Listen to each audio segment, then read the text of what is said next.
Hi, I'm Dan Rivera, worship pastor at Southeastern University in Lakeland, Florida. Today's verse is John 15:2.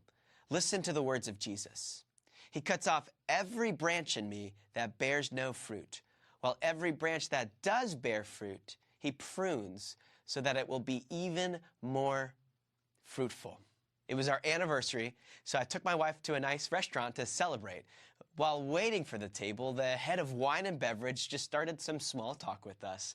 And I asked him a question. I said, "What's the difference between a valuable wine and a less expensive wine?" And he started to describe a variety of grape grown on an island in the Mediterranean called Santorini. Now, Santorini is only a place I've heard of that has great vacations. But he starts to tell me that there's a vine that grows here. It grows on the side of a cliff, and they are scorched by the sun, punished by wind, and beaten with salt water. It's a difficult place for fruit to grow. After withstanding all of these conditions, the fruit isn't even considered mature until 15 years of continual growth. And in this sort of pressure, in this sort of condition, it creates some of the most valuable grape varietals money can afford. In our verse today, it's important to understand that God's pruning process is not punishment. It's discipline. And the subtle difference between these two things is that discipline always makes us better.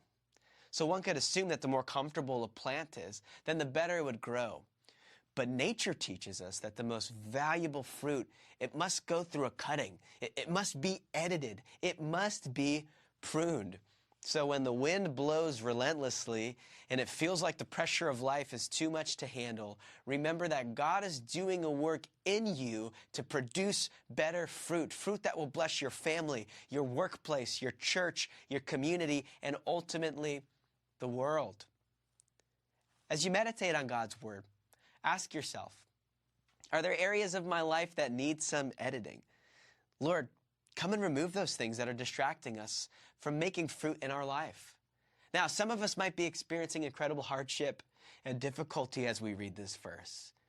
And for those who find themselves in that camp, let us receive the setbacks and pain of our season with a faith that says, even in this, God, you're still working to produce good fruit in my life.